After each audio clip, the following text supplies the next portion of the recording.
লোক সকলোকে নমস্কাৰ জনাই শ্ৰদ্ধা জনাই আজিৰ এই সংবাদমেলৰ জৰিয়তে ৰাইজৰ দলৰ 2026 চনৰ বিধানসভা নিৰ্বাচনৰ ইস্তাহাৰখন আমি আজি মুকলি কৰিব খুজিছো। আমি দীৰ্ঘদিন ধৰি অপেক্ষা কৰি ৰৈ আছিলোঁ যে বিৰোধী দলসমূহে একেলগতে আমি কমন মিনিমাম প্ৰগ্ৰাম এখন উলিয়াম বুলি। সেইটো অলপ দেৰি হৈ যোৱাৰ কাৰণে আমি প্ৰস্তাৱ দিছিলোঁ যে আমাৰ পিনৰ পৰাই আমাৰ ইস্তাহাৰখন উলিয়াই লওঁ, তাৰ পৰৱৰ্তী সময়ত আমি কমন মিনিমাম প্ৰগ্ৰামখন উলিয়াম। সেইকাৰণে আজি আমি আমাৰ দলৰ দৃষ্টিভংগী, আমাৰ দলৰ 2026 চনত যি নিৰ্বাচন হ'ব সেই নিৰ্বাচনত আমাৰ দলে অসমৰ ৰাইজক কি প্ৰতিশ্ৰুতি দিছে, কি কাম কৰিব, এই সম্পৰ্কে আমি যিখন ইস্তাহাৰ প্ৰকাশ কৰিছোঁ সেই ইস্তাহাৰ এতিয়া আমি উন্মোচন কৰিব খুজিছোঁ। হ'ব, এতিয়া আমি আমাৰ ইস্তাহাৰখন আপোনালোকৰ সন্মুখত পাঠ কৰি দিব খুজিছোঁ আৰু যিখন ইস্তাহাৰ আপোনালোকৰ সন্মুখত পাঠ কৰিম সেই ইস্তাহাৰখন পিছফালে ক্ৰমাগতভাৱে ওলাই যাব। ৰাইজৰ দল নিৰ্বাচনী ইস্তাহাৰ 2026 সমৃদ্ধিশালী, দক্ষ, সুৰক্ষিত আৰু ঐক্যবদ্ধ অসমৰ সংকল্প। আমাৰ মূল টেগলাইনটো হ'ল সমৃদ্ধিশালী অসম, দক্ষ অসম, সুৰক্ষিত অসম আৰু ঐক্যবদ্ধ অসমৰ সংকল্প। ৰাইজৰ দলৰ 2026 চনৰ বিধানসভা নিৰ্বাচনৰ বাবে ইস্তাহাৰ তলত আগবঢ়োৱা হ'ল। আমাৰ লক্ষ্য নতুন অসম গঠন। ৰাইজৰ দলে এনে এখন অসমৰ সপোন দেখে য'ত থলগিৰি খিলঞ্জীয়া লোকসকলৰ নেতৃত্বত সমূহ অসমবাসী নিজৰ ভাগ্যৰ নিজেই বিধাতা হ'ব। 2026 চনৰ অসম বিধানসভাৰ নিৰ্বাচনৰ আমাৰ এই কৰ্মসূচী কেৱল প্ৰতিশ্ৰুতি নহয়, বৰঞ্চ বৈজ্ঞানিক কৃষি, বাণিজ্য, সকলো নাগৰিকৰ দক্ষতাৰ বিকাশ, ক্ষুদ্ৰ উদ্যোগ আৰু আন্তঃৰাষ্ট্ৰীয় পৰ্যায়ৰ পৰ্যটনৰ জৰিয়তে অৰ্থনৈতিক স্বৰাজ গঢ়াৰ এক দৃঢ় সংকল্প। আমি নিৰ্বাচনী ইস্তাহাৰত যিটো কৈছোঁ যে খিলঞ্জীয়াৰ নেতৃত্বত সমূহ অসমবাসীক লগত লৈ এখন ইনক্লুচিভ আছাম, সকলোকে লগত লৈ আগবঢ়া এখন অসম, এইখনেই হ'ব আমাৰ নতুন অসম। আৰু এই নতুন অসমখন গঢ়িবৰ কাৰণে আমি 5টা বিষয়ক আটাইতকৈ ইম্পৰ্টেঞ্চ দিছোঁ। তাৰ ভিতৰত বছৰৰ সকলো সময়তে খেতি, যাক আমি বৈজ্ঞানিক কৃষি বুলি কৈছোঁ। বাণিজ্য মানে আমি কৈছোঁ যে পূবৰ দুৱাৰখন মেলি দিয়া। আমাৰ যিমানবিলাক আগফালে থাইলেণ্ড, ম্যানমাৰ, ইণ্ডোনেছিয়া, বেংকক, আপোনাৰ কি কয় চীন, যিমানবিলাক দেশ আছে সেই দেশবিলাকৰ লগত বাণিজ্য মুকলি কৰি দিয়া। আমাৰ উত্তৰ পূৰ্বাঞ্চলৰ বাণিজ্য মুকলি কৰি দিয়া, উত্তৰ পূৰ্বাঞ্চলৰ বজাৰটো দখল কৰা আৰু অসমৰ নিজৰ বজাৰ আমাৰ নিজৰ হাতলৈ অনা। সকলো নাগৰিকৰ দক্ষতাৰ বিকাশ, আমি এখন দক্ষ অসমৰ কথা কৈছোঁ, প্ৰফেশ্যনেল অসম নিৰ্মাণ। আৰু ক্ষুদ্ৰ উদ্যোগটোক আমি আমাৰ অৰ্থনীতিৰ এটা প্ৰধান অংগত পৰিণত কৰিব খুজিছোঁ। এখন গাঁৱত এটা উদ্যোগ স্থাপন আৰু গাঁওখনৰ নিবনুৱা সমস্যাৰ সমাধান, এইটো হ'ল আমাৰ উদ্যোগ নীতিৰ প্ৰধান কথা। আৰু পৰ্যটনক আমি কৰিব খুজিছোঁ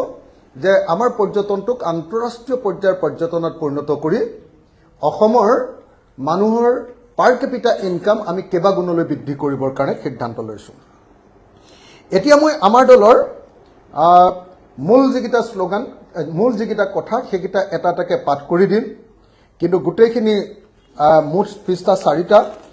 পৃষ্ঠা পাঠ কৰি দিলে ডেফিনেটলি দীঘলীয়া হৈ যাব। গতিকে মই মূল কথাকেইটা কৈ দিব খুজিছোঁ। কৃষি, 12 মাহে শস্য শ্যামলা অসম,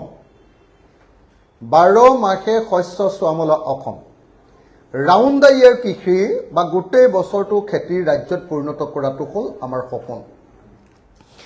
এতিয়া আমি ঋতুভিত্তিক খেতি কৰোঁ, শালি খেতিটো কৰোঁ আৰু বাকী সময়খিনি পৰি থাকে। বানপানী হ'লে শালি খেতিও নহয় আৰু খৰাং হ'লেও শালি খেতি নহয়। আমি ইয়াক পৰিৱৰ্তন কৰি অসমত এটা ত্ৰিফচলী বিপ্লৱ, কৃষি বিপ্লৱ আৰম্ভ কৰিব খুজিছোঁ, যে অসমৰ সকলো পথাৰতে বছৰত মিনিমাম 3বাৰ খেতি হ'ব। এইটো আমি আৰম্ভ কৰিব খুজিছোঁ। তাৰ পাছত আমি কৃষক মুক্তি কেন্দ্ৰ কৰিব খুজিছোঁ। কৃষক মুক্তি কেন্দ্ৰত থাকিব প্ৰতিখন গাঁৱত আমি কোল্ড ষ্টৰেজ, অন্যান্য ভঁৰাল ঘৰ আৰু পোনপটীয়া বজাৰৰ ব্যৱস্থা, যাতে মধ্যভোগীয়ে কৃষকক ঠগিব নোৱাৰে, নতুন এক বজাৰ ব্যৱস্থা গঢ়ি তুলিব খুজিছোঁ। এইটোক আমি কৃষক মুক্তি কেন্দ্ৰ বুলি কৈছোঁ। কিছুমান ঠাইক আমি জৈৱিক এলেকা হিচাপে ঘোষণা কৰিম, ছভৰেইন অৰ্গেনিক এৰিয়া। আৰু অসমৰ 20বিধ শস্যৰ ওপৰত আমি ন্যূনতম সমৰ্থন মূল্য দিব খোজোঁ। তাৰ ভিতৰত ধানৰ পৰা মাকৈ, সৰিয়হ, মৰাপাট, দাইল, আদা, হালধি, ভোট জলকীয়া, বিভিন্ন পাচলি, ক্ষুদ্ৰ খেতিয়কৰ কেঁচা চাহপাত, ৰবৰ খেতিয়কৰ ৰবৰ আদিকে ধৰি 20বিধ। অৰ্থনীতি, ক্ষুদ্ৰ উদ্যোগ উন্নতিৰ মূল চাবিকাঠি। আমি অৰ্থনীতিত আমি এটা কাম কৰিব খুজিছোঁ যে অসমৰ মানুহৰ GDP, অসমৰ ৰাজ্যখনৰ GDP আৰু অসমৰ প্ৰত্যেকজন মানুহৰ যি পাৰ কেপিটা ইনকাম, এইটো সমগ্ৰ ভাৰতৰ ভিতৰতে যথেষ্ট কম। সেই ক্ষেত্ৰত আমি অসমৰ ৰাজ্যৰ GDP, GSDP বৃদ্ধি কৰিবৰ কাৰণে এখন কমিটি কৰিব খুজিছোঁ, অসম অৰ্থনৈতিক task force, Assam economic task force, য'ত বিশ্বমানৰ আমি বিশেষজ্ঞ ৰাখি কেনেকৈ অসমৰ GSDP বা GDP বঢ়াব পাৰি তাৰ ব্যৱস্থা কৰিম। থলুৱা উদ্যোগীৰ বাবে ছিংগুল উইণ্ডৰ ক্লিয়াৰেন্সৰ জৰিয়তে 7 দিনৰ ভিতৰত সকলো উদ্যোগৰ পাৰ্মিশ্যন দিয়া থলুৱা উদ্যোগীসকলৰ, আৰু বৃহৎ পুঁজিৰ পৰিৱৰ্তে জনগণৰ হাতত অৰ্থনীতিৰ বাগজুৰি তুলি দিয়া। এইটো সমূহ আমাৰ গোটেই উদ্যোগ নীতিৰ প্ৰধান কথা। কিন্তু আমাৰ আটাইতকৈ ডাঙৰ যিটো উদ্যোগ নীতি, সেইটো হ'ব এখন গাঁও এটা উদ্যোগ, প্ৰতিখন গাঁৱত এটা উদ্যোগ। যিখন গাঁৱত যিটো বস্তু পোৱা যায়, ছাপ'জ এখন গাঁৱত ভীমকল পোৱা যায়, ভীমকলৰ পৰা বেবী ফুড বা চেৰেলেক বনোৱাৰ ইণ্ডাষ্ট্ৰী, ভীমকলৰ পাতৰ পৰা এটা বায়'ডিগ্ৰেডেবল প্লেট বনোৱাৰ ইণ্ডাষ্ট্ৰী, ভীমকলৰ গা গছৰ পৰা সূতা বনোৱাৰ ইণ্ডাষ্ট্ৰী, ভীমকলৰ মধুনাৰ পৰা ডায়েবেটিছ নোহোৱা খাদ্য বনোৱাৰ ইণ্ডাষ্ট্ৰী। এই যিটো আমাৰ একোটা উদ্যোগ, প্ৰত্যেকখন গাঁৱতে এটা এটা ক্ষুদ্ৰ উদ্যোগ, আৰু সেই ক্ষুদ্ৰ উদ্যোগটোক 50ৰ পৰা 100জন মানুহৰ নিয়োগ, যাতে আমি 100% মানুহক নিযুক্তি দিব পাৰোঁ। আমি কয়লা, আজিৰ দিনটোত কয়লা কোল ইণ্ডিয়া লিমিটেডৰ হাতত আছে। আমি অসমত পোৱা সকলো কয়লাৰ যিটো লিজ, সেই লিজটো অসম চৰকাৰৰ হাতলৈ আনিব খোজোঁ। আৰু উত্তৰ পূৰ্বাঞ্চলৰ বাকী ৰাজ্যবিলাকত পোৱা, যেনেকৈ অৰুণাচল প্ৰদেশৰ, যেনেকৈ ধৰক নাগালেণ্ডত পোৱা কয়লা, যেনেকৈ ধৰক মেঘালয়ত পোৱা কয়লা, সেইবিলাকো তেওঁলোকে লিজত দিয়ে। গতিকে সেই লিজটো আমি অসম চৰকাৰৰ হাতত আনি অকল কয়লা খননেই নহয়, কয়লা খননৰ পৰা বেলেগ বেলেগ বস্তুৰ উৎপাদন কৰি, ভেলু এড কৰি নতুন নতুন উদ্যোগ প্ৰতিষ্ঠা কৰিবৰ কাৰণে আমি চেষ্টা কৰিব খোজোঁ। আজি অসমৰ মাটিত 65 মিলিয়ন টন কয়লা আছে, 65 মিলিয়ন টন। অসমত আটাইতকৈ বেছি আজিৰ দিনটোত যদি মাইনিং কৰে, তেতিয়াহ'লে 3 মিলিয়ন টন মানে মাইনিং কৰিব পাৰে। 65 যে মিলিয়ন টন আছে, এই 65 মিলিয়ন টন যদি আমি অসম চৰকাৰৰ হাতলৈ আনিব পাৰোঁ, লিজত লৈ, কেন্দ্ৰীয় চৰকাৰৰ পৰা লিজত লৈ যদি আমি ল'ব পাৰোঁ, তেতিয়াহ'লে সি এটা অসমৰ আটাইতকৈ ডাঙৰ এটা ইকনমিক ৰিচোৰ্চত পৰিণত হ'ব। জিলাভিত্তিক ফুড পাৰ্ক, আমি প্ৰতিখন জিলাত একোটা এগ্ৰ প্ৰচেছিং ইউনিট কৰিব খোজোঁ। যেনেকৈ কাৰ্বি আংলঙৰ কাৰণে আমি আদা প্ৰচেছিং ইউনিট, গোৱালপাৰাৰ কাৰণে কল প্ৰচেছিং ইউনিট, প্ৰত্যেকখন জিলাত এটা খাদ্য এগ্ৰ প্ৰচেছিং ইউনিট কৰিব খোজোঁ। চাহ উদ্যোগৰ পৰা যাতে আমি অতিৰিক্ত মানে ৰাজহ লাভ কৰিব পাৰোঁ, সেইকাৰণে চাহ উদ্যোগটো আমি দুটা কাম কৰিব খোজোঁ। এটা হ'ল অকল ব্লেক টি তৈয়াৰ নকৰি green tea, white tea, blue tea, flavours tea, এই ধৰণে আমি টিটো উৎপাদন যদি কৰিবলৈ লওঁ তেতিয়াহ'লে আমাৰ জিএছটিৰ পৰিমাণ বাঢ়ি যাব আৰু আমি অসমৰ চাহ নিলাম কেন্দ্ৰটোক পৃথিৱীৰ ভিতৰত আটাইতকৈ ডাঙৰ বিশ্বৰ সৰ্ববৃহৎ ডিজিটেল প্লেটফৰ্মলৈ ৰূপান্তৰ কৰিব খোজো যাতে তেতিয়া আমি বহুত ট্ৰানজেকশ্যন ফিজ লাভ কৰিব পাৰিম আমাৰ ৰাজহ সাংঘাতিক ধৰণে বৃদ্ধি হ'ব যোৱা সময়খিনিত আমি দেখিছোঁ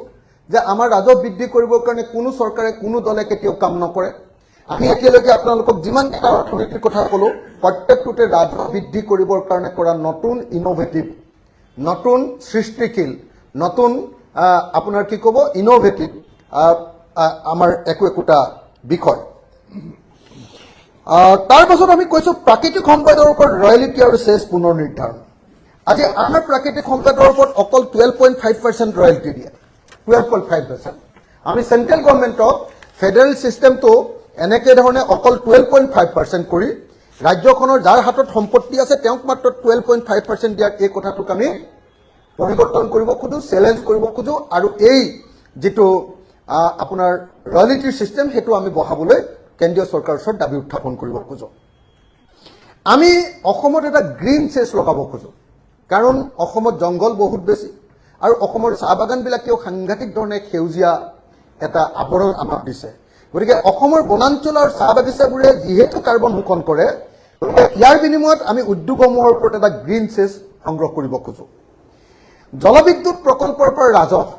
আমি বৃহৎ জলবিদ্যুৎ প্ৰকল্পৰ তীব্ৰ বিৰোধিতা কৰো ইয়াক আমি বন্ধ কৰিম কিন্তু মধ্যমীয়া আৰু ক্ষুদ্ৰ জলবিদ্যুৎ উদ্যোগ অৰুণাচল প্ৰদেশ বা অন্যান্য চুবুৰীয়া ৰাজ্যত দেশত যেনেকৈ ভূটানত আমাৰ ওপৰেদি যে জলবিদ্যুৎ উৎপাদন কৰি লৈ যাব তাৰ ওপৰত আমি এটা টেক্স লগাব খোজো তাৰ পৰা এটা ৰেভিনিউ আনিব খোজো নিজা অনাকৰ ৰাজহ বৃদ্ধি কৰাৰ আমি চেষ্টা কৰো আৰু তাৰ কাৰণে আমি মাইনিং মনিটৰিং অসমত যিমান কয়লা শিল বালি খনন হ'ব এইবোৰ অবৈধ খনন সম্পূৰ্ণ বন্ধ কৰি দিম চৰকাৰী নিলামৰ অন্তৰ্ভুক্ত কৰিম আৰু কি কৰিম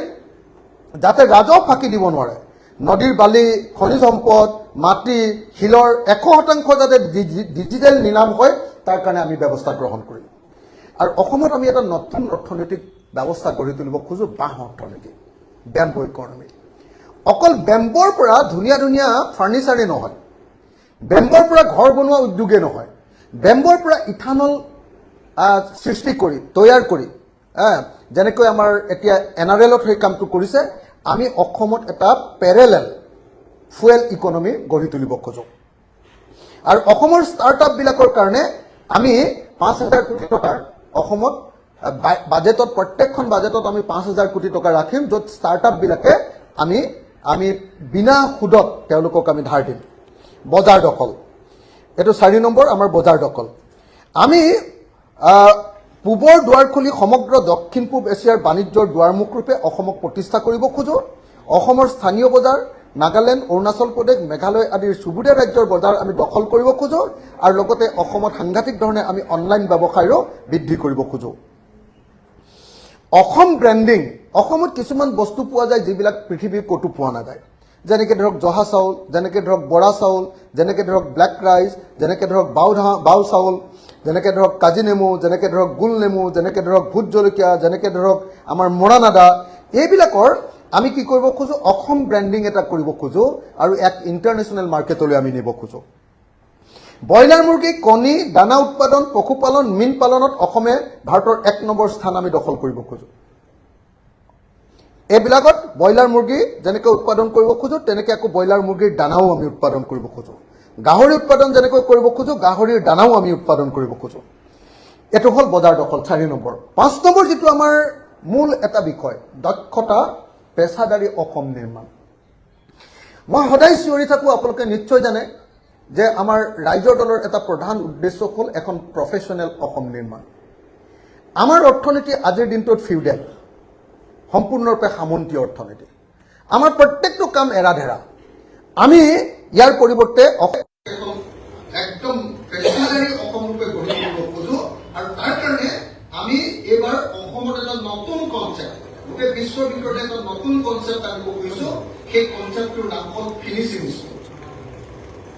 ফিনিচিং স্কুল মানে কোনোবাই যদি সঁচাকে মানে আনুষ্ঠানিক শিক্ষা এৰি দিব খোজে ধৰক কোনোবাই ক্লাছ 10ত স্কুল এৰি দিব খোজে আমি তেওঁক ক্লাছ 10ৰ পৰা বিদায় দিলোঁ আমি সুধিম যে তুমি কিয় ক্লাছ 10 স্কুল এৰি দিব খুজিছা তেওঁ ক'ব যে আমাৰ মা দেউতাৰ ইনকাম নাই দেউতা নাই মাক মই চলাব লাগে গতিকে হাজিৰা কৰিব লাগে মই চিকিউৰিটি গাৰ্ড কৰিবলৈ যাম তেতিয়া আমি কি কৰিম যে যিজন মানুহে এনেকৈ যিজন ছাত্ৰ বা ছাত্ৰীয়ে এনেকৈ কাম এৰি যাব খোজে তেওঁক আমি এখন নতুন স্কুলত কেইদিনমানৰ কাৰণে পঢ়াম সেইখনৰ নাম হ'ব ফিনিচিং স্কুল যদি তেওঁ চিকিউৰিটি গাৰ্ড কৰিবলৈ বেংগলোৰলৈ যাব খোজে তেতিয়াহ'লে আমি কি কৰিম অসমত আমি এবছৰ তাক পুলিচৰ ট্ৰেইনিং দিম তাৰপিছত আমি কৰ্ণাটকৰ গভৰ্ণমেণ্টৰ লগত চুক্তি কৰিম যে আমি আপোনালোকক দক্ষ চিকিউৰিটি খোজো কিন্তু আপোনালোকে যি 18,000 টকা তেতিয়া এমপ্লয়মেণ্ট দি আছে এইটো 18,000 টকাত নহয় কোম্পানীবিলাকে আমাক 35,000 পৰা 40,000 টকা সেই যুৱকজনক দৰমহা দিব লাগিব কোনোবা এগৰাকী মহিলাই আনৰ ঘৰত কাম কৰে আমি বাই বুলি কওঁ আমি কামলা বুলি কওঁ আনৰ ঘৰত কাম কৰা মহিলা বুলি কওঁ এই যে আনৰ ঘৰত কাম কৰা মহিলাগৰাকীকো আমি কেনেকৈ ঘৰ চাফা কৰিব লাগে কেনেকৈ ঘৰ মুচিব লাগে কেনেকৈ অসমীয়া মানুহ খাদ্য কেনেকৈ ৰান্ধে সাউথ ইণ্ডিয়ানে কেনেকৈ ৰান্ধে সেইবিলাকৰ ছমাহৰ আমি এটা ট্ৰেইনিং দি দিব খোজোঁ তাৰপিছত তেওঁৰ নামটো আমি চৰকাৰৰ ওচৰত ৰেজিষ্টাৰ কৰিব খোজোঁ তাৰপিছত চৰকাৰৰ পৰা তেওঁক এখন আমি খুব ধুনীয়া এটা ড্ৰেছ দিব খোজোঁ আৰু সেই ড্ৰেছটো লৈ গৈ তেওঁ যদি দক্ষ শ্ৰমিক ৰূপে যেতিয়া মানুহে ঘৰত যেতিয়া কাম কৰিবলৈ যাব তেতিয়াহ'লে আজি মাহেকত যদি 4,000 টকাৰ দৰমহা পায় তেতিয়া তেওঁ 15,000 টকাৰ দৰমহা পাব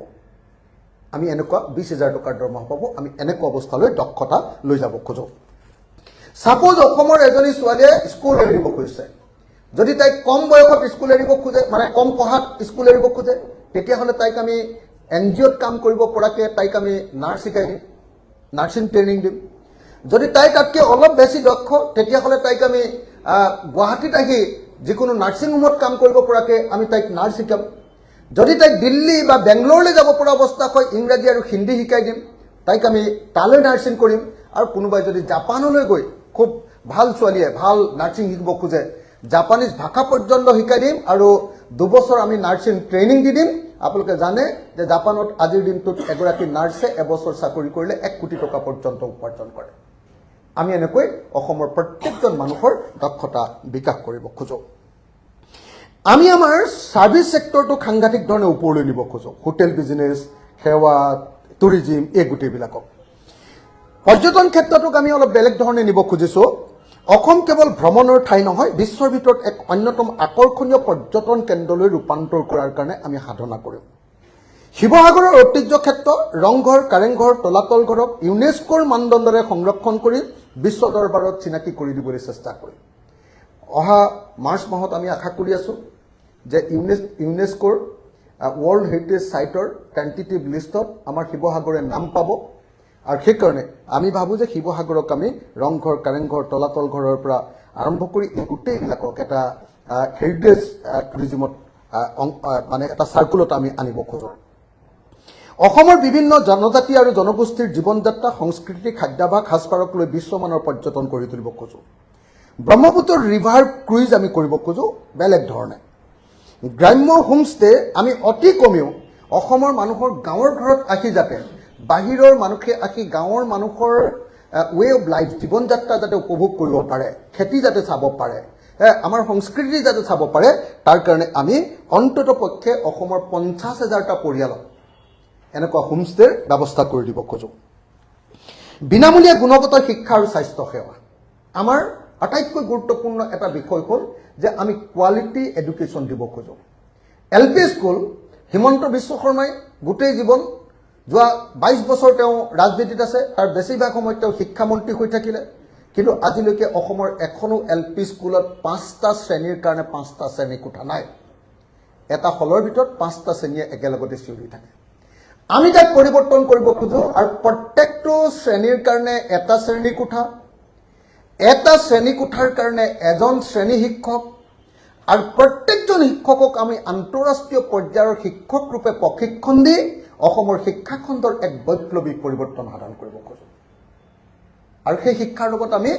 আমাৰ লোক সংস্কৃতি আৰু আমাৰ ক্ৰিয়াক জড়িত কৰি অলিম্পিকলৈ কেনেকৈ সৰু বয়সৰ পৰা আমাৰ ল'ৰা ছোৱালী নিব পাৰে তাৰ কাৰণে আমি ক্ৰিয়া আৰু সংস্কৃতিকো ঢোল বজোৱা প্ৰত্যেকজন অসমীয়ালৈ ঢোল বজাবলৈ আমি শিকাম আৰু অসমত যিমান ঢোল বজাব পৰা মানুহ আছে সকলোকে এতিয়া আমি স্কুলবিলাকত সত্ৰীয়া নৃত্য কৰিব পৰা মানুহখিনিক সকলোকে আমি স্কুলৰ শিক্ষক ৰূপে নিযুক্তি দিম আৰু অসমত প্ৰত্যেকজন মানুহে যাতে নিজৰ সংস্কৃতি জানিব পাৰে তাৰ কাৰণে আমি এটা নতুন ক্ষেত্ৰ এটা তৈয়াৰ কৰিম তাৰ পাছত আমি আপোনাৰ হেলথ সেক্টৰটোক সঁচা সঁচি কথা ক'বলৈ গ'লে হেলথ সেক্টৰটোক আমি এটা মানে কোৱালিটি হেলথ কেয়াৰ এটা আমি আনিব খোজো তাৰ কাৰণে প্ৰত্যেকজন মানুহৰ হেলথ কেয়াৰটো পোৱাটো চৰকাৰৰ পোৱাটো আমি এখন আইন আনিব খোজো য'ত হেলথ কেয়াৰ দিয়াটো চৰকাৰ এখনৰ কাৰণে যেনেকৈ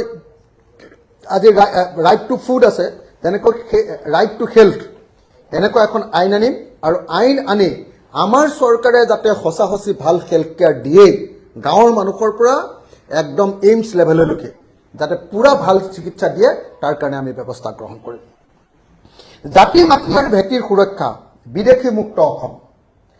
আমাৰ কাৰণে আটাইতকৈ আনকম্প্ৰমাইজিং শ্লোগানটোৱে হ'ল যে বিদেশী মুক্ত অসম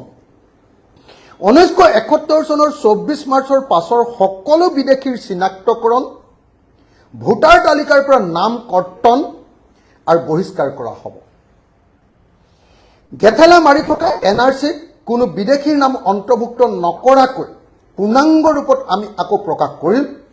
আৰু এনআৰচিত অন্তৰ্ভুক্ত নোহোৱাসকলক বহিষ্কাৰ কৰি দিম আৰু বৈধ সকলো ভাৰতীয় নাগৰিকক আইন অনুসৰি ৰাষ্ট্ৰীয় পৰিচয় পত্ৰ প্ৰদান কৰি দিম যাতে কোনেও কাকো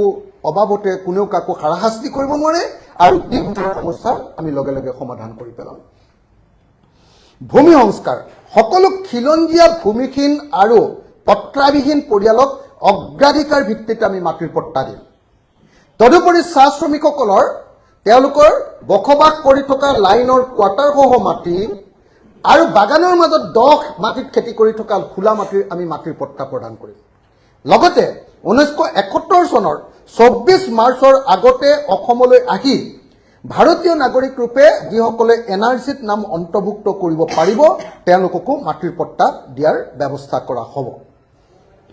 কা বিৰোধী স্থিতি যিকোনো প্ৰকাৰে হ'লেও আমি কাখন অসমত কাৰ্যকৰী কৰিবলৈ নিদিওঁ নাগৰিকত্ব সংশোধনী আইন 2019 আমি বাতিল কৰিম এটো আমাৰ সমগ্ৰ অসমীয়া মানুহৰ প্ৰতি আমাৰ এটো প্ৰতিশ্ৰুতি আৰু অসম চুক্তিৰ 6 নম্বৰ দফাৰ ৰূপায়ণৰ ব্যৱস্থা চাহ শ্ৰমিকৰ সৰ্বাংগীন বিকাশ শ্ৰমিকৰ পৰা মালিকলৈ আমি কৈছো যে চাহ শ্ৰমিকৰ মজুৰি বৃদ্ধি কৰা হ'ব আৰু চাহ শ্ৰমিকক সকলো পিএফ যিমানবিলাক বকেয়া পিএফ আছে সকলো পিএফ দিয়াৰ ব্যৱস্থা কৰা হ'ব ভূমিৰ মালিকী স্বত্ব প্ৰদান কৰা হ'ব আমি কলোৱে অলপ আগতে আৰু শিক্ষা আৰু স্বাস্থ্যত চাহ শ্ৰমিকৰ কাৰণে আমূল পৰিৱৰ্তন কৰা হ'ব আৰু সকলো ক্ষুদ্ৰ চাহ খেতিয়কৰ যি চাহপাত সেই চাহপাতৰ ওপৰত আমি মিনিমাম ছাপোৰ্ট প্ৰাইচ বোলে 1 কেজি চাহপাত যিকোনো সময়তে মিনিমাম 25 টকাতকৈ কম দামত কোনেও কিনিব নোৱাৰিব হেতুৰ কাৰণে দৰকাৰ হ'লে চৰকাৰে চাহপাত কিনি ল'ম চৰকাৰে নিজে ফেক্টৰী খুলিম আৰু যদি চৰকাৰে কিনিব নালাগে যদি ফেক্টৰীয়ে কিনিব লাগে সেই ফেক্টৰীয়ে চৰকাৰে বান্ধি দিয়া দামত চাহপাত ক্ষুদ্ৰ চাহ খেতিয়কৰ চাহপাত কিনিব লাগিব নহলে সেই ফেক্টৰীৰ মালিকক গ্ৰেপ্তাৰ কৰা হ'ব হেতুৱে কেঁচা চাহপাতৰ এমএছপি হেতুৱে বান গৰাখহনীয়াৰ স্থায়ী সমাধান বানমুক্ত অসম আমি বানমুক্ত অসম গঠন কৰিবৰ কাৰণে কি কৰিব খোজো জানেনে বানপানী আৰু গৰাখহনীয়া অসমৰ এক অভিশাপ ৰাইজৰ দলে ইয়াক কেৱল সাহায্য প্ৰদানৰ মাধ্যম নকৰি এক স্থায়ী সমাধানৰ পথ উলিয়াব ইয়াক ৰাষ্ট্ৰীয় দুৰ্যোগ ঘোষণা কৰিবৰ কাৰণে আমি সংসদত যুঁজ দি ইয়াক ৰাষ্ট্ৰীয় দুৰ্যোগ ৰূপে ঘোষণা কৰিম বৈজ্ঞানিক নদী ব্যৱস্থাপনা কৰিম আন্তঃৰাষ্ট্ৰীয় নদী বিশেষজ্ঞৰ পৰামৰ্শৰে নদীসমূহৰ পাৰবোৰ বন্ধন কৰা হ'ব নদীৰ এলেকা ভিত্তিক খনন বা ড্ৰেজিং কৰা হ'ব গভীৰতা বৃদ্ধি কৰা হ'ব ঠায়ে ঠায়ে সৰু সৰু নদী বান্ধ নিৰ্মাণ কৰি জলসিঞ্চনৰ ব্যৱস্থা কৰা হ'ব লগতে নদী নিয়ন্ত্ৰণ কৰা আৰু মথাউৰিক আমি স্মাৰ্ট বান্ধলৈ ৰূপান্তৰ কৰিম হদিয়াৰ পৰা ধুবুৰীলৈ ব্ৰহ্মপুত্ৰ আৰু সম্পূৰ্ণ বৰাক নদী বৈজ্ঞানিক পদ্ধতিৰে সামগ্ৰিকভাৱে নিয়ন্ত্ৰণ বা ব্যৱস্থাপনা কৰাৰ ব্যৱস্থা কৰা হ'ব খহনীয়াগ্ৰস্ত ক্ষতিপূৰণ আৰু সংস্থাপন দিয়া হ'ব আৰু জলাশয়সমূহ পুনৰুদ্ধাৰ কৰি বাৰিষা কালত পানী যাতে জমা থাকে তাৰ ব্যৱস্থা কৰা হ'ব জাতীয় প্ৰশ্নৰ মীমাংসা ফেডাৰেল ভাৰতত ফেডাৰেল অসম এটো আমাৰ অসমৰ ৰাজনীতিলৈ এটা অত্যন্ত মৌলিক এটা নতুন চিন্তা ফেডাৰেল ভাৰতত ফেডাৰেল অসম তাত কি কৈছো আমি ষষ্ঠ অনুসূচীৰ অঞ্চল কাৰ্বি আংলং উত্তৰ কাছাৰ পাৰ্বত্য পৰিষদ আৰু বিটিএডি এইকেইখনক কি কৰিম যে এই তিনিওখনৰ স্বায়ত্তশাসিত পৰিষদক সকলো সাংবিধানিক ক্ষমতা প্ৰদান কৰিম আৰু দিছপুৰৰ দৰে সমান ক্ষমতা সম্পন্ন মন্ত্ৰীসভা আৰু বিধানমণ্ডল গঠনৰ কাৰণে আমি প্ৰচেষ্টা অব্যাহত ৰাখিম এইটো এটা নতুন এটা বৈপ্লৱিক চিন্তা ভৈয়াম জনজাতিৰ স্বায়ত্তশাসন ব্যৱস্থা সাংবিধানিক সুৰক্ষা বিজেপি চৰকাৰৰ এটা প্ৰধান প্ৰতিশ্ৰুতি আছিলে যে ৰাভা তিৱা মিচিং দেউৰী ঠেঙাল কছাৰী সোণোৱাল কছাৰী আজি জনজাতিসকলৰ স্বায়ত্তশাসনক তেওঁলোকে সংবিধান সন্মত কৰিব বিজেপি এইটো কৈছিলে 6 শিডিউল কৰিম আমি 6 শিডিউল বুলি কোৱা নাই কিন্তু সংবিধানৰ অন্তৰ্ভুক্ত কৰিম আৰু এই স্বায়ত্তশাসন ব্যৱস্থাক আমি ভাৰতৰ আজিৰ দিনটোত যেনেকৈ অসম চৰকাৰে এখন আইন বনাই এনে ফাংফুং স্বায়ত্তশাসন এটা দি থৈছে প্ৰকৃত ক্ষমতা সম্পন্ন স্বায়ত্তশাসন দিয়াৰ ব্যৱস্থা কৰিম অনুসূচিত জাতি এছচিৰ মানুহবিলাকৰ কাৰণে সকলো সাংবিধানিক অধিকাৰ আমি প্ৰদান কৰিম এছচি সকলৰ কাৰণে আৰু অসমৰ খিলঞ্জীয়া কৈৱৰ্ত ৰাইজক নদী বিল জলাশয়ৰ অধিকাৰ আমি সম্পূৰ্ণৰূপে প্ৰদান কৰি দিম তাৰ পাছত 6 জনগোষ্ঠীৰ জনজাতিকৰণ মৰাণ মটক আহোম চুতীয়া কোচ ৰাজবংশী আৰু 6 জনগোষ্ঠী আদিবাসীক জনজাতিকৰণ কৰা তদুপৰি কলিতা নাথযোগী হৰণীয়া কছাৰী মদাহী জনগোষ্ঠীৰ জনজাতিকৰণৰ দাবীও আমি বিবেচনা কৰিম অসম ভাৰতৰ বিশেষ ৰাজ্য হওক আমি কেন্দ্ৰীয় চৰকাৰৰ ওচৰত প্ৰবলভাৱে দাবী উত্থাপন কৰিম ইভিন যদি আমাৰ চৰকাৰ হয় সেই চৰকাৰৰ মুখ্যমন্ত্ৰীও দিল্লীৰ বিৰুদ্ধে সংগ্ৰাম কৰিব আৰু সংগ্ৰাম কৰি কি কৰিব যে অসমক ভাৰতৰ 371 আৰ্টিকল 371 নাগালেণ্ডে যেটো 371 অনুচ্ছেদৰ অধীনত বিশেষ ৰাজ্য পাইছে তেনেকুৱাকে অসমৰ মাটি আৰু অসমৰ মাটিৰ তলৰ তেল কয়লা সুনীল এইবিলাকৰ অধিকাৰ অসমৰ হাতলৈ আমি কাঢ়ি আনিবৰ কাৰণে ব্যৱস্থা কৰিম সিকিমে যেনেকৈ 371 এফত বিধানসভা আৰু সংসদত তেওঁলোকৰ বিশেষ জনজাতিৰ কাৰণে যেনেকৈ আসন সংৰক্ষণ কৰাৰ ব্যৱস্থা আছে লেপচাবিলাকৰ কাৰণে তেনেকৈ অসমৰ খিলঞ্জীয়া মানুহৰ কাৰণে আসন সংৰক্ষণৰ কাৰণেও আমি 371 এফক ইয়াক কাৰ্যকৰী কৰিবৰ কাৰণে দাবী কৰিম কৰ্ণাটকে লাভ কৰি থকা যেটো চাকৰিৰ সংৰক্ষণ কেন্দ্ৰীয় চৰকাৰৰ চাকৰি তেওঁলোকৰ কৰ্ণাটক গভৰ্ণমেণ্টৰ চাকৰি অকল কৰ্ণাটকী মানুহৰ কাৰণে সংৰক্ষণৰ যিখিনি ব্যৱস্থা ৰাখিছে ঠিক তেনেকৈ ভাৰতৰ সংবিধানৰ 371 জেৰ অধীনত আমি কেন্দ্ৰীয় চৰকাৰ আৰু ৰাজ্য চৰকাৰৰ চাকৰি সংৰক্ষণৰ বাবে যুঁজ দিম আৰু অসমত থকা সৰুবৰ সকলো জনগোষ্ঠীৰ প্ৰতিনিধিত্বৰ বাবে ভাৰতৰ সংবিধানৰ আৰ্টিকল 169 ৰ অধীনত আমি উচ্চ সদন গঠন কৰি আমি সকলো জনগোষ্ঠীক সমান মৰ্যাদা আৰু সমান অধিকাৰ প্ৰদান কৰিম স্বচ্ছ দক্ষ আৰু ক্ষিপ্ৰ প্ৰশাসন আমাৰ এই ক্ষেত্ৰত আটাইতকৈ ডাঙৰ শ্লোগানটো হ'ল ভয়মুক্ত অসম আমি এনেকুৱা এখন অসম গঢ়িব খোজো যিখন অসম সম্পূৰ্ণৰূপে ভয়মুক্ত অসম ইয়াক কোনেও ভয় কৰিব নালাগে প্ৰত্যেকজন নাগৰিক তেওঁ ঠেলাৱালা হওক তেওঁ ৰিক্সাৱালা হওক তেওঁ কেতিয়াও ট্ৰেফিকৰ পৰা ভয় কৰিব নালাগে তেওঁ পুলিচৰ পৰা কেতিয়াও ভয় কৰিব নালাগে একদম সাধাৰণ শ্ৰেণীৰ এজন মানুহে কেতিয়াও এজন ডাঙৰ উদ্যোগপতিৰ পৰা ভয় কৰিব নালাগে কোনো মানুহে ফেচবুকত চৰকাৰক সমালোচনা কৰিলে আমি কোনো ধৰণৰ একচন নলওঁ চৰকাৰক 100% সমালোচনা কৰিব পৰাৰ অধিকাৰ প্ৰদান কৰা এখন ভয়মুক্ত অসম আমাৰ প্ৰশাসনৰ মূল কথা অসমৰ প্ৰত্যেকজন নাগৰিকে ভয়মুক্তভাৱে বসবাস কৰিব পাৰিব আৰু পূৰ্ণ বাক স্বাধীনতা উপভোগ কৰিব পাৰিব সম্পূৰ্ণ গণতান্ত্ৰিক প্ৰশাসন ব্যৱস্থা আমাৰ চৰকাৰৰ গ্যাৰান্টি হ'ব আমাৰ প্ৰশাসন সম্পূৰ্ণৰূপে সংবিধানসন্মতভাৱে চলিব আৰু সকলো গুণ্ডাগিৰি আৰু মাফিয়াগিৰিৰ পৰা জনগণক সম্পূৰ্ণৰূপে আমি সুৰক্ষিত কৰি ৰাখিম সকলো জাতি সকলো বৰ্ণ সকলো ধৰ্ম সকলো জনগোষ্ঠীৰ মানুহক আস্থা আৰু বিশ্বাসৰ প্ৰতীক হ'ব আমাৰ চৰকাৰ প্ৰতিখন চৰকাৰৰ প্ৰতি পিতৃ মাতৃ সুলভ স্নেহ থাকিব কিন্তু সাম্প্ৰদায়িক আৰু গোষ্ঠীবাদী আৰু বৰ্ণবাদীহঁতৰ যি সংঘাত বা সংঘৰ্ষত তাৰ বিৰুদ্ধে আমি জমদূত সদৃশ প্ৰশাসন ব্যৱস্থা কৰি তুলিম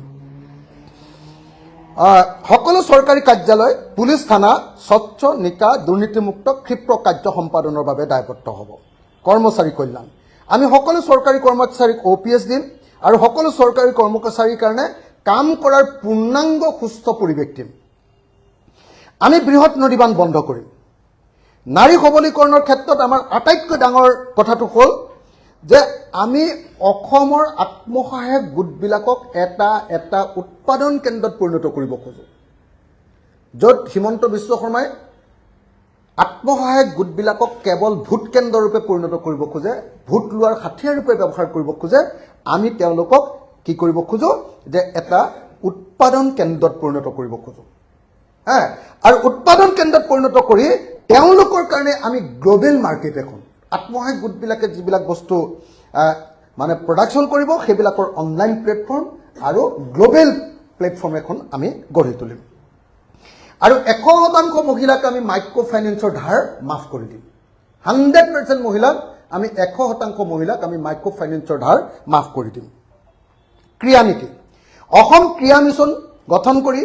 ৰাষ্ট্ৰীয় ক্ৰীড়া, আন্তঃৰাষ্ট্ৰীয় পৰ্যায়ৰ পদক আৰু অলিম্পিকৰ পদক প্ৰাপ্তিৰ বাবে সংঘবদ্ধ আঁচনি লোৱা, ক্ৰীড়া ক্ষেত্ৰত অভূতপূৰ্ব জাগৰণ আনিবলৈ কাম কাজ কৰা, লোককৃষ্টি আৰু ক্ৰীড়াৰ চুক্তিভিত্তিক শিক্ষক নিযুক্তি, বহিৰাজ্যত কাম কৰা শ্ৰমিকৰ সুৰক্ষা। যোৱাকালি 4জন অসমৰ ভূমিপুত্ৰ মিচিং জনগোষ্ঠীৰ যুৱক কি সাংঘাতিক ধৰণে মৃত্যুবৰণ কৰিবলগীয়া হৈছে আপোনালোকে সকলোৱে জানে। আমি কিন্তু অসমৰ বাহিৰত কাম কৰিবলৈ যোৱা প্ৰত্যেকজন পুৰুষ মহিলা প্ৰথমতে আমাৰ চৰকাৰৰ ওচৰত ৰেজিষ্টাৰ কৰাম আৰু তেওঁলোকৰ চৰকাৰৰ লগত আমি যি চৰকাৰ য'ত ঠাইত কাম কৰিবলৈ যাব সেই চৰকাৰৰ লগত চুক্তি কৰিহে আমি তেওঁলোকক তালৈ পঠিয়াম। আৰু সেই চৰকাৰে যাতে যিটো কোম্পানীত কাম কৰে তেওঁলোকে যাতে পূৰ্ণ নিৰাপত্তা প্ৰদান কৰে তাৰ কাৰণে আমি বাধ্য কৰিম। এইটো হ'ব বহিৰাজ্যত কাম কৰা প্ৰত্যেকজন মানুহৰ প্ৰতি এইটো আমাৰ গিফ্ট। আন্তঃৰাজ্যিক সীমা সমস্যাৰ আমি সমাধান কৰিম আৰু নগৰ মহানগৰত বানপানী সমস্যা, কৃত্ৰিম বানপানী সমস্যা, বজাৰসমূহৰ আধুনিকীকৰণ, পথৰ আধুনিকীকৰণ আৰু প্ৰত্যেকটো ৱাৰ্ডতে এটা এটা ক্ষুদ্ৰ উদ্যোগ স্থাপন, এইটো হ'ব আমাৰ নগৰ মহানগৰ উন্নয়নৰ প্ৰধান কথা। আৰু আমাৰ এই গোটেই ইস্তাহাৰখনৰ এটা প্ৰধান বস্তু হ'ব জুবিন গাৰ্গক ন্যায় প্ৰদান কৰা। জুবিন গাৰ্গক ন্যায় প্ৰদান কৰা হ'ব আমাৰ ৰাইজৰ দলৰ 2026 চনৰ নিৰ্বাচনী ইস্তাহাৰৰ এটা প্ৰধান বিষয়। যশস্বী শিল্পী জুবিন গাৰ্গৰ মৃত্যু বা হত্যাৰ পুনৰ তদন্তৰ ব্যৱস্থা কৰা হ'ব। অতিৰিক্ত চাৰ্জশ্বিট দাখিল কৰা হ'ব। ৰাষ্ট্ৰীয় পৰ্যায়ৰ অভিজ্ঞ দক্ষ আইনজ্ঞ আনি দৈনন্দিন শুনানিৰে প্ৰত্যেক দিনাই শুনানি দি জুবিন গাৰ্গক ক্ষিপ্ৰ আৰু উচিত ন্যায় প্ৰদান কৰাৰ আমাৰ প্ৰধান প্ৰতিশ্ৰুতিৰূপে আমি অসমবাসী ৰাইজৰ সন্মুখলৈ আমাৰ প্ৰতিশ্ৰুতি আগবঢ়াই দিছোঁ। আৰু এইবিলাক কৰিবৰ কাৰণে ক'ৰ পৰা কেনেকৈ পইচা আহিব সেই কথাটো আমি ইয়াত কৈ দিছোঁ। তাৰ ভিতৰত আমি অসম চৰকাৰৰ বৰ্তমান চলি থকা যিমানবিলাক আমাৰ বেনিফিচিয়াৰী স্কিম আছে সেই বেনিফিচিয়াৰী স্কিমবিলাকৰ ভিতৰত অকল এটা বেনিফিচিয়াৰী স্কিমে আমি ৰাখিম, সেইটোৰ নাম হ'ব অৰুণোদয়। অৰুণোদয়টো আমি ৰাখিম, কিন্তু এতিয়া চৰকাৰখনে কিছুমান মহিলাক অৰুণোদয় দিছে, কিছুমানক দিয়া নাই। আমি অসমৰ নিজে চাকৰি নকৰা প্ৰত্যেকগৰাকী মহিলাক আমি অৰুণোদয় দিম আৰু সেই অৰুণোদয়ৰ পৰিমাণটো আমি 3000 কৰি দিম। 3000 টকা আমি অৰুণোদয় কণ্টিনিউ ৰাখিম, ইয়াক 3000 টকালৈ পৰিণত কৰিম। আৰু অৰুণোদয় 3000 টকালৈ পৰিণত কৰাই নহয়, লগতে কি কৰিম যে প্ৰত্যেকগৰাকী মহিলাই যাতে অৰুণোদয় পায় সেইটোৰ ব্যৱস্থা কৰিম। লগতে ফিজিকেলি চেলেঞ্জ, থাৰ্ড জেণ্ডাৰ আৰু 65 বছৰৰ ওপৰৰ যিবিলাক মানুহে বৃদ্ধ পেঞ্চন পায় প্ৰত্যেকটো বৃদ্ধ পেঞ্চনৰ পৰিমাণ আমি 3000 টকা কৰিম। আমাৰ পইচা পাতি ক'ৰ পৰা আহিব এই সম্পৰ্কে ইতিমধ্যে বহুত কথা কৈ আহিছে, তথাপিও আমি ইয়াত পুঁজিৰ উৎসবিলাকৰ বিষয়ে কৈছোঁ, কেনেকৈ আমি অপব্যয় ৰোধ কৰিম। ধৰক আজিৰ দিনটোত হিমন্ত বিশ্ব শৰ্মাই অসম চৰকাৰ টকাৰে সদায় হেলিকপ্টাৰ চলায়, এখন হেলিকপ্টাৰ বুক কৰে সদায় থাকে, এখন চাৰ্টাৰ্ড ফ্লাইট সদায় বুক কৰে থাকে। আমি এনেকুৱা ধৰণৰ যিবিলাক অপব্যয় আছে। আৰু ধৰক এতিয়া অসম চৰকাৰে অকল আপোনালোকে দেখিছে প্ৰত্যেকটো কথা আজিকালি কাৰোবাক 1250 টকা দিয়ে, সেইটো এখন ডাঙৰ মিটিং কৰি তাতে আকৌ 12 কোটি টকা খৰচ কৰি 10 কোটি টকা খৰচ কৰি ডাঙৰ ফাংচন কৰি দিয়ে। পৰিস্থিতি এনেকুৱা পৰ্যায়লৈকে গৈছে যে অসম চৰকাৰে এতিয়া 100টা চাকৰি হ'লেও ডাঙৰ ফাংচন পাতে। পৰিস্থিতি এনেকুৱা পৰ্যায়লৈ গৈছে যে কেইদিনমানৰ পাছত চাগে অসম চৰকাৰে ইলেকশ্যনৰ আগত আহি পালে দৰমহাটো কেইদিনমানৰ পাছত জজ ফিল্ডত বা প্ৰত্যেকখন জিলা সদৰৰ হেৰিয়াত মানে চৰকাৰী চাকৰিয়ালবিলাকৰ দৰমহাটোও চাগে এতিয়া এনেকৈ ফাংচন পাতিহে দিব, এনেকুৱা ধৰণৰ মানে ফাংচন পাতিহে দিব। গতিকে সেইটো ব্যৱস্থা নহয়। আমি স্পষ্ট ৰূপত জনগণৰ যেতিয়া কামেই কৰিম, আমি আৰু এনেকুৱা ধৰণৰ অপব্যয়বিলাক ৰোধ কৰিম। হেলিকপ্টাৰ, চাৰ্টাৰ্ড ফ্লাইট এইবিলাকৰ যিবিলাক অতিমাত্ৰা ব্যয় সেইবিলাক নাইকিয়া কৰিম। মন্ত্ৰী MLA বিলাকৰ একদম কোৱাৰ্টাৰৰ পিছত কোৱাৰ্টাৰ 4টা অসমৰ মুখ্যমন্ত্ৰীৰ হেৰি কি কয় বাসগৃহ চৰকাৰী বাসগৃহ এইবিলাক ব্যৱস্থা আমাৰ তাত নাথাকে এনেকুৱা ধৰণৰ অপব্যয়বিলাক ৰোধ কৰিম আৰু বেলেগ বেলেগ কি ইনকাম চ'ৰ্চ হ'ব এইবিলাক আমি দেখুৱাইছোঁ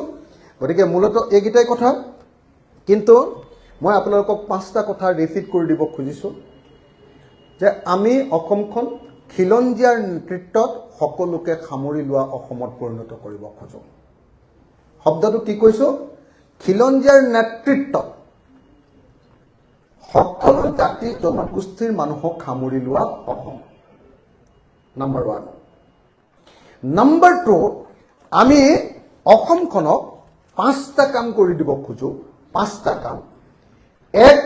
3000 টকাৰ অৰুণোদয় আমি দিব খোজোঁ 1 2 আমি অসমৰ প্ৰত্যেকখন পথাৰত জলসিঞ্চনৰ ব্যৱস্থা কৰি সেই পথাৰত খেতি কৰিব পৰাকৈ এখন গাঁৱত 5খন বা 4খন ডাঙৰ ট্ৰেক্টৰ চৰকাৰৰ পিনৰ পৰা দিয়াৰ ব্যৱস্থা কৰি সাৰ বিনামূলীয়া বা সাবসিডাৰী ৰেটত সাৰ কেমিকেল ফাৰ্টিলাইজাৰ দিয়াৰ ব্যৱস্থা কৰি আৰু যদি 3বাৰ খেতি কৰে তেতিয়াহ'লে খাজনা ফ্ৰী কৰি দি আমি অসমত এটা নতুন কৃষি বিপ্লৱ আনিব খোজোঁ যাক আমি ত্ৰিফচলী কৃষি বিপ্লৱ নাম দিছোঁ বছৰৰ 12 মাহে খেতি যেতিয়ালৈকে এইটো কৰিব নোৱাৰিম তেতিয়ালৈকে অসম কেতিয়াও আগবাঢ়ি নাযাব বুলি আমাৰ পূৰ্ণ বিশ্বাস আছে 2 আমি কৰিব খোজোঁ কি যে অসমৰ প্ৰত্যেকজন খেতিয়কক আমি ন্যূনতম সমৰ্থন মূল্য আইনগত একদম আইন আনি আমি প্ৰত্যেকটো শস্যৰ মিনিমাম সাপোৰ্ট প্ৰাইচ দিব খোজোঁ আনকি কেঁচা চাহপাত আৰু ৰবৰ খেতিয়কৰ ৰবৰৰ আমি মিনিমাম সাপোৰ্ট প্ৰাইচ দিব খোজোঁ 3 আমি অসমৰ প্ৰতিখন গাঁৱত ক্ষুদ্ৰ ইণ্ডাষ্ট্ৰি খুলিব খোজোঁ এটা ক্ষুদ্ৰ ইণ্ডাষ্ট্ৰিত সেইখন গাঁৱৰ নিবনুৱা সমস্যাৰ সমাধান কৰিব খোজোঁ আৰু অসমক আমি নিবনুৱামুক্ত অসম ৰূপে গঢ়ি তুলিব খোজোঁ এইটো হ'ল আমাৰ 4 নম্বৰ প্ৰতিশ্ৰুতি 5 নম্বৰ প্ৰতিশ্ৰুতি আমাৰ যে অসমৰ প্ৰত্যেকজন নাগৰিকক আমি দক্ষ নাগৰিক ৰূপে গঢ়ি তুলিব খোজোঁ মই কৈছোঁ যে কোনোবাই চিকিউৰিটি গাৰ্ড কৰিবলৈ গ'লে তাৰ আগতে পুলিচৰ ট্ৰেইনিং দিয়া হ'ব কোনোবাই আনৰ ঘৰত কাম কৰিবলৈ গ'লে তাৰ আগতে কেনেকৈ ভাত ৰান্ধিব লাগে ঘৰ চাফা কৰিব লাগে তাৰ ট্ৰেইনিং দিয়া হ'ব নাৰ্ছবিলাকক বিনামূলীয়াকৈ 2 বছৰৰ ট্ৰেইনিং দি বিদেশ হৈ ভাষা শিকাই জাপান পৰ্যন্ত নাৰ্ছ পঠিওৱাৰ ব্যৱস্থা কৰা হ'ব এনেকৈ ধৰণে এখন দক্ষ অসম গঢ়ি তুলিব খোজা হৈছে আৰু খোজা হৈছে কি বজাৰ দখল আমি অসমৰ কাৰণে বেলেগ বেলেগ ধৰণৰ বজাৰ আপোনালোকক কৈছোঁৱে যে স্থানীয় বজাৰ নৰ্থ ইষ্টৰ বজাৰ সৰ্বভাৰতীয় বজাৰ আৰু গ্লোবেল বজাৰ একদম গাঁৱৰ পৰা গ্লোবেল বজাৰলৈকে সকলো বজাৰলৈ আমি মুখ মেলিব খোজোঁ আৰু সেইকাৰণে অসমক আমি গোটেই দক্ষিণ পূব এছিয়াৰ বজাৰৰ প্ৰাণকেন্দ্ৰ ৰূপে গঢ়ি তুলিব খোজোঁ দুৱাৰমুখ ৰূপে গঢ়ি তুলিব খোজোঁ আৰু 6 নম্বৰটো হ'ল অসমত আমি ব্যাপক হাৰত পৰ্যটন গঢ়ি তুলিব খোজোঁ পৰ্যটনৰ জৰিয়তে অসমৰ ইনকাম কেইবাগুণ বৃদ্ধি কৰা এইটো আৰু লাষ্ট যেটো কথা ক'ব খুজিছোঁ বিনামূলীয়া গুণগত স্বাস্থ্য আৰু গুণগত শিক্ষা এই সেৱা আমাৰ অসম চৰকাৰৰ পৰা বিনামূলীয়াকে MA পঢ়িব পাৰিব আৰু তাৰ পিছত PhD কৰিবৰ কাৰণেও আমি প্ৰত্যেককে স্কলাৰশ্বিপ দিম একদম MA MSc পঢ়ালৈকে অসমত সকলো শিক্ষা ফ্ৰী হ'ব আৰু শিক্ষা একদম কোৱালিটি শিক্ষা হ'ব একদম কেঞ্চাৰ বেমাৰলৈকে অসমত সকলো স্বাস্থ্যৰ চিকিৎসা সকলো বেমাৰৰ চিকিৎসা ফ্ৰী হ'ব আৰু কোৱালিটি হেল্থ কেয়াৰ দিয়া হ'ব